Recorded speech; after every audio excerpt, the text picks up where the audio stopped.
ትሬደር ከሆናችሁ ይህ ቪዲዮ ለእናንተ ነው።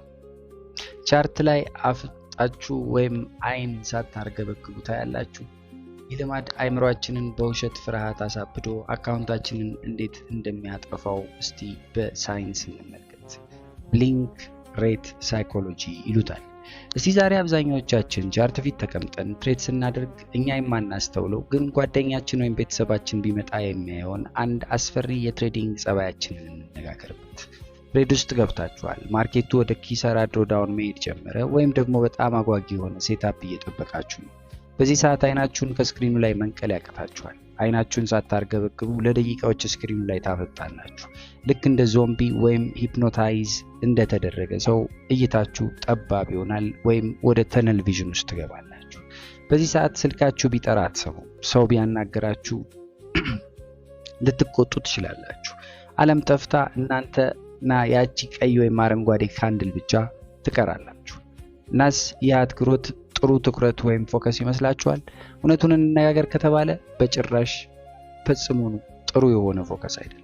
ቻርት ላይ አይንን ሳያርገበግቡ ማፍጠጥ ወይም ዲክሪስድ ብሊንክ ሬት የሰው ልጅ አይምሮ በከፍተኛ የፍርሃት ወይም ፓኒክ እና የሞት አደጋ ወይም ሰርቫይቫል ሞድ ውስጥ መግባቱን የሚያሳይ ትልቁ ሳይንሳዊ ምልክታችን ነው። ይህ አይን አለማርገብገብ አይምሯችሁን በኮርቲዞል አቃጥሎ ቁማርተኛ እንዴት እንደሚያደርጋችሁ ዛሬ በጠለቀ ሳይንስ አስደግፈን እንመረምራለን። ወደ ሳይንሱ ስንገባ የሰው ልጅ በተፈጥሮ በደቂቃ ከ15 እስከ 20 ጊዜ አይኑን ያርገበግባል ወይም ብሊንክ ያደርጋል።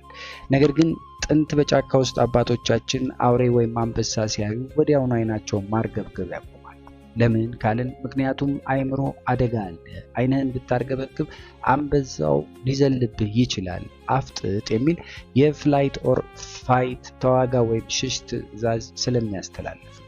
በዚህ ሰዓት አይምሯችሁ ውስጥ አሚግዳላ የተባለው የፍርሃት ማዕከል በእሳት ይቀጣጠላል። ደማችሁ በአድሬናሊን እና በኮርቲሶል ይሞላል።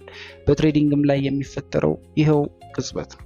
ማርኬቱ ሲያብድ እናንተ ቻርት ላይ ስታፈጡ ወይም አይናችሁን ሳታርገበግቡ ስትቀሩ አይምሯችሁ ዋው አንበሳ ወይም አደጋ ፊት ለፊት አለ ማለት ነው ብሎ በማመን ሎጂካዊ ክፍላችሁን ወይም ፕሪፍሮንታል ኮርቴክሳችሁን ሙሉ በሙሉ ዘግቶ ደሙን ወደ ስሜት ክፍላችሁ ይልከዋል።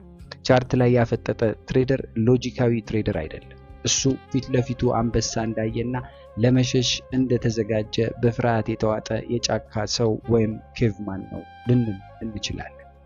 አይን አለማርገብገብ አይምሮን በኮርቲሶል ከመምላቱ በተጨማሪ ሌላ አደገኛ የሆነ ነገርም ያመጣል። ተነል ቪዥን ወይም የእይታ መጥበብ የሚባል ሁኔታ። ቻርት ላይ ስታፈጡ እይታችሁ የጠበበ ወይም ናሮ እየሆነ ይመጣል። አንድ ደቂቃ ቻርት ላይ ያላችሁባትን አንዲት ካንድል ብቻ እንጂ ማርኬቱ በአንድ ሰዓት ወይም 1 አወር ታይም ፍሬም ወይም በ4 ሰዓት ላይ ምን እያደረገ እንደሆነ ትልቁ ስዕል ፈጽሞ አይታያችሁ። አይምሯችሁ አሁን ቶሎ እርምጃ ውሰድ ብሎ ስለሚጮህባችሁ ፕላናችሁን ትታችሁ ዘው ብላችሁ ትገባላችሁ። ይህም ኢምፐልሲቭ ኢንትሪ ሆነባችኋል፣ ወይም ኪሳራውን ፈርታችሁ ቶሎ ትዘጉታላችሁ። ይህም ፓኒክ ኤግዚት ያደርግባችኋል። ትሬዲንግ የቢግ ፒክቸር ወይም ትልቁን ስዕል የማየት ጨዋታ። ቻርት ላይ ባፈጠጣችሁ ቁጥር ግን ማርኬቱን የምታዩት በቁልፍ ቀዳዳ ወይም ኪሆል ውስጥ መሆኑን አስቡት። ለዚህ ነው አብዛኛውን ጊዜ ውሳኔያችሁ ስህተት ሆኖ የሚገኝ። እንግዲህ እናንተ ትሬዲንግ ላይ የምትከስሩት የትሬዲንግ እውቀት ስላነሳችሁ ነው ብያላ። ችግራችሁ ሰውነታችሁንና አይምሯችሁን እንዳጠቃላይ ባዮሎጂያችሁን መቆጣጠር ስላቃታችሁና ማርኬቱ አሚግዳላችሁን ሀክ አድርጎት በፍርሃት ስለሚያረዳችሁ ነው ብዬ አስባለሁ። ይህንን የተነል ቪዥንና ፍርሃት አዙሪት ሰብራችሁ አይምሯችሁን አረጋግታችሁ ማርኬቱን ያለምንም ስሜት እንደ ሮቦት ማንበብ ከፈለጋችሁ በማዕቀፋችን የአንድ ወር የትሬዲንግ ሳይኮሎጂ ማስተር ክላስ ኮርስ የተዘጋጀ ትምህርትን እንድትቀላቀሉ እንጋብዛችኋል። ይህንኑ ኮርስ ላለፉት 6 ወራት እንግዲህ ለሀገራችን ልጆች ሙሉ ለሙሉ በነፃ ስንሰጥ የቆየን ሲሆን አሁን ላይ ወደ ትክክለኛ የፕሪሚየም አገልግሎቱ ስለተመለሰ ለእናንተ ለቤተሰቦቻችን ልዩ በሆነ ሁኔታ ለጥቂት ጊዜያት የሚቆይ 50% ቅናሽ በማድረግ በ1999 ብር ኮርሱን መቀላቀል የምትችሉ ይሆናል። ይህ ቅናሽ ለጥቂት ቀናት ብቻ እንደመቆየቱ እድሉ ሳያመልጣችሁ ባዮ ላይ ባለው የቴሌግራም ሊንካችን ምዝገባውን ታደርጉ ዘንድ ጥሬን አቀርባለሁ። ወደ ትምህርቱ ስመለስ እንግዲህ ይህንን የቻርት ላይ ማፍጠጥና የፍርሃት በሽታ እንዴት እናክመዋለን? እንደ ሁልጊዜው ሁሉ 3 መፍትሄዎችን በመስጠት ይህንን ቪዲዮ አገባድዳለሁ።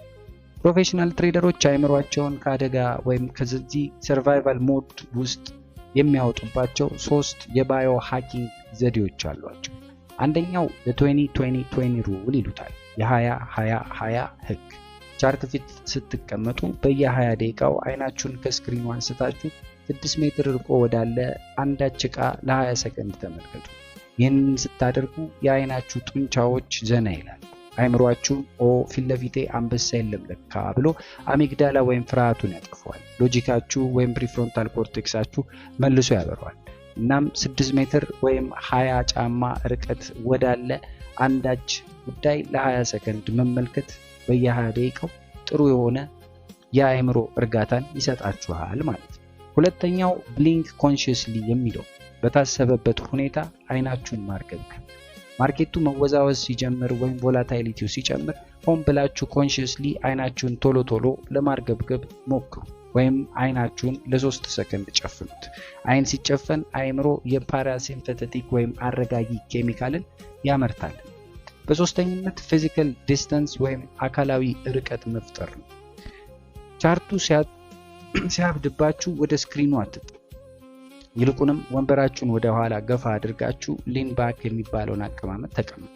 አካላዊ ርቀት ስትፈጥሩ ስነ ልቦናዊ ርቀት ወይም ኢሞሽናል ዲታችመንትም አብሮ ይፈጠራል። በተጨማሪም ከ1 ደቂቃ ቻርት ወጣችሁ የ1 ሰዓት ወይም የ4 ሰዓት ቻርትን ሃየር ታይም ፍሬም ላይ ተነል ቪዥን ይጠፋና ትልቁ ስዕል ወይም ቢግ ፒክቸር ይታያችኋል። ማርኬቱ ምንም የሚያስፈራ ነገር እያደረገ እንዳልሆነም ትረዳላችሁ። እንደማጠቃለያ ሁሌም ማስታወስ የሚኖርባችሁ አይናችሁን በከፈታችሁና ባፈጠጣችሁ መጠን አይምሯችሁ ወይም ሎጂካችሁ ይዘጋል። አይምሯችሁ ሲዘጋ ደግሞ አካውንታችሁ ብዙ ጊዜ ይጠፋል። ትሬዲንግ የቻርት ጦርነት አይደለም፣ የባዮሎጂና የስሜት ጦርነት ነው። ሰውነታችሁን ተቆጣጠሩ፣ ማርኬቱ ይበረከክላችኋል። እስቲ በአቀኝነት ንገሩኝና ማርኬቱ ኪሳራ ውስጥ ሲገባባችሁ ላብ እያጠመቃችሁ አይናችሁን ሳታርገበግቡ ስክሪኑ ላይ አፍጥጣችሁ ለብዙ ደቂቃዎችና ሰዓታት ቆይታችሁ ታውቃላችሁ? በዛን ሰዓት አይምሯችሁ እንዴት ውሳኔ መስጠት አቅቶት ደንዝዞ እንደነበር ወይም ፍሪዝ እንዳደረገስ ትዝ ይላችኋል? ከዛሬ ጀምሮ የ20-20-20 ህግን ለመጠቀምስ ቃል ትገባላችሁ? ያላችሁን ሐሳብ፣ አስተያየትና ጥያቄዎች በኮሜንት በኩል አቅርቡ። ለቤተሰብ ኃላፊነታችሁን ለመወጣትም ያህል የቪዲዮ ለብዙ ኢትዮጵያውያን ይዳረስ ዘንድ ላይክ እና ሼር ማድረጋችሁ ይዳረስ። በያላችሁበት ሰላማችሁ ይበዛ ዘንድ እየተመኘው ሰላም ለማለት ወደድኩ። ሰላም።